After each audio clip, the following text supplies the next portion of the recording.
The axles of the wagons creak as the oxen plod slowly up the long road. You have now been on the road for 2 full days, and your party has gotten an early start on the 3rd day. You've been guarding these wagons for the Zentarum caravan, and you've been attacked each of the first 2 days by bandits.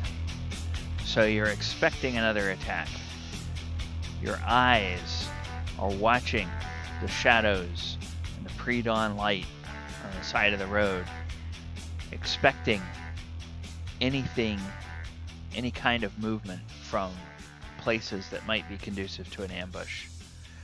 Suddenly, Bob the Barbarian pushes you to the bed of the wagon, and you hear a thud as a javelin slams into the bed of the wagon where you were sitting.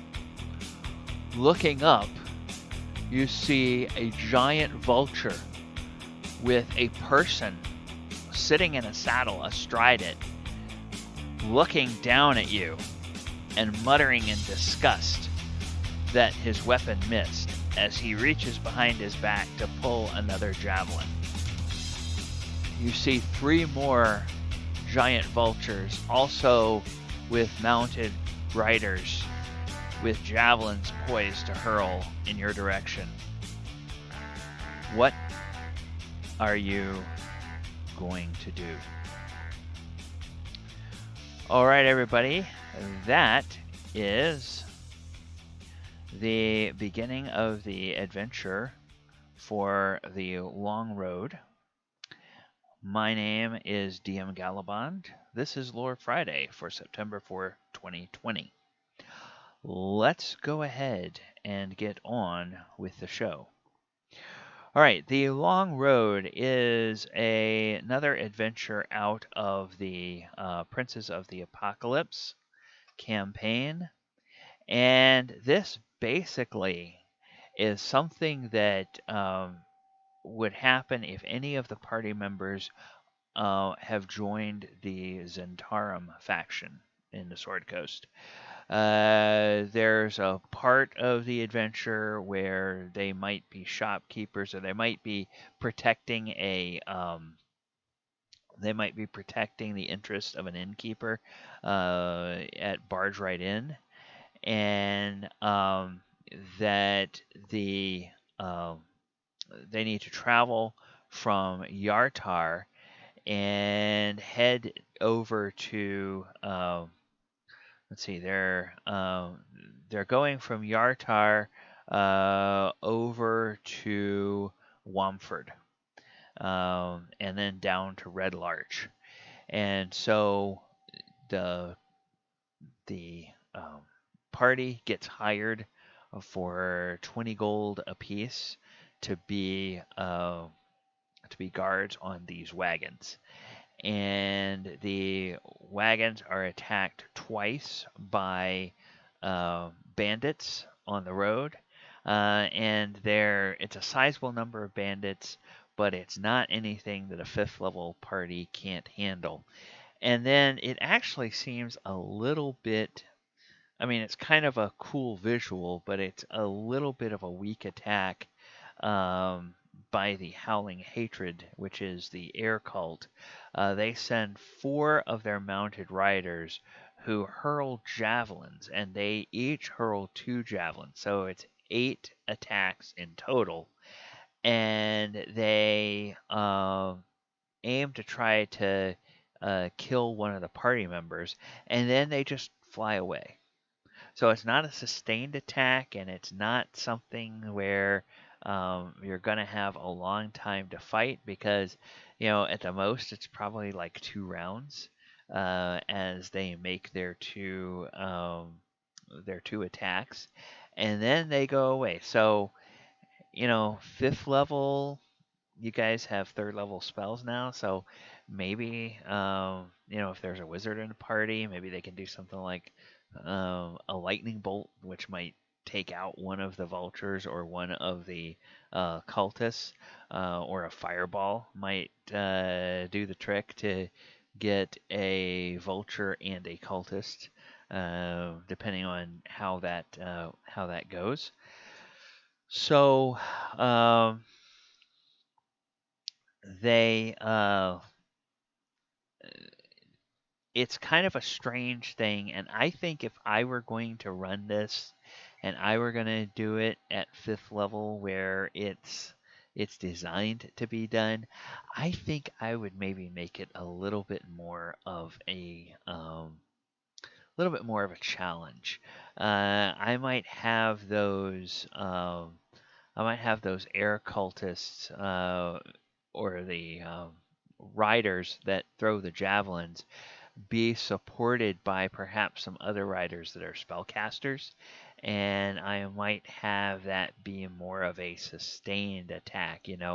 Give each of the uh, give each of the riders one javelin, and then give them like a light crossbow, um, so that they can continue to circle around, and maybe put a few more. Like put maybe a total of 6 attackers. The 4 javelin slash crossbow men, and then 2 that are spellcasters that can do spells from the air. And then maybe say that when 2 of the vultures get knocked from the sky, the rest of them just flee.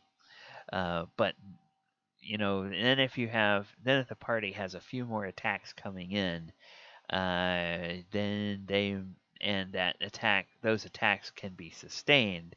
That might be a little bit more, put the group in a little bit more danger. Also, if they are using spells that potentially could target the wagon, or the oxen that are pulling the wagon, or the Zentarum members that are also people on the wagon, then that could possibly uh, raise the stakes in this fight, so that the party has to wind up protecting those people, in addition to just fending for themselves. So that's the setup of this. Now, this comes, of course, from Princes of the Apocalypse, which is a 2015 adventure. I think the there's not really a whole lot to say about this. It would be pretty easy to transport to a different version of the game, because giant birds have been around forever in D&D, and all of the cultists are humanoids. All the Zentarum are humanoids, so that's not really a great stretch. There's not necessarily stat blocks for oxen in every version of D&D, but you can always use draft horses, because those have been around. And yeah, it's a little bit disappointing, actually, if I'm going to be honest. This is just kind of a meh encounter. But you could have fun with it. You could make it something fun if you did some more with it. In fact, I've got a couple of ideas, but I don't want to say too much, because I may use this in a campaign that I am currently running, and I don't want to tip off my players about what might be coming. I may have to circle back around this at some point and tell you guys, perhaps in the comments below. I'll tell you what I wound up doing after we play that session. All right, speaking of the comments below, would love to see any comments about whether you as a party ran through this when you were playing through Princes of the Apocalypse, or as a DM, if you've run this for a party.